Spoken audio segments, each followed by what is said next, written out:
আর আওয়ামী লীগের তো আপনি যে দলটার কথা আপনি বললেন, সেই দলটার তো রাজনৈতিক কর্মকাণ্ড নিষিদ্ধ। সুতরাং এবং বিচার সম্পন্ন না হওয়া পর্যন্ত, সুতরাং এই যে বিচার জন্য অপেক্ষা করতে হবে আমাদের, বিচারের রায় কী আসে সেটা আমাদেরকে দেখতে হবে। কিন্তু এখন তো তাদের সব কর্মকাণ্ড নিষিদ্ধ আছে, সুতরাং তারা তো রাজনৈতিক কোনো কর্মকাণ্ডে জড়াতে পারবে না। সর্বোচ্চ গ্যাস সাশ্রয়, যমুনা গ্যাস স্টোভ, আধুনিক, নিরাপদ ও দীর্ঘস্থায়ী। ভাই, আমার তো 5,700 কর্মকর্তা, এদেরকে কি কোথায় কোথায় পাঠিয়ে দেবো? এদেরকে, তাদের মধ্যে যারা স্বপ্রণোদিত হয়ে নিজের একদম স্ব উদ্যোগে ভোট জালিয়াতিতে যারা জড়িত ছিল, স্ব উদ্যোগে জড়িত ছিল, তাদেরকে তো অবশ্যই আমরা এই দায়িত্বে রাখবো না।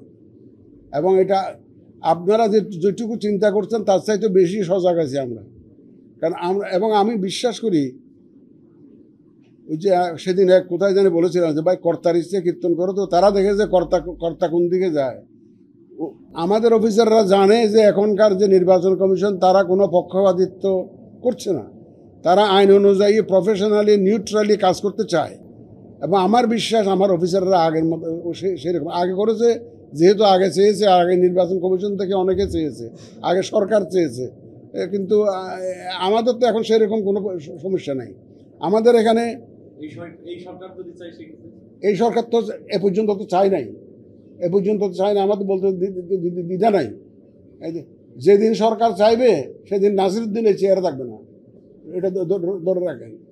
যদি সরকার চাইবে তার ওনার হুকুম মতো কাজ করতে, নাসিরউদ্দিন আমাকে এই চেয়ারে দেখবেন না আপনারা, সেই গ্যারান্টি আমি দিতে পারি। ব্যাপার হচ্ছে যে ভাই, সব দল আসবে কিনা সেটা তো সময় বলে দিবে, আপনারা দেখবেন, অপেক্ষা করুন। এটা তো রাজনীতিবিদ। তবে আমি বিশ্বাস করি আমাদের রাজনীতির দলগুলো তারা সবাই দেশের মঙ্গল চায়, তারা তো দেশের জন্যই রাজনীতি করে।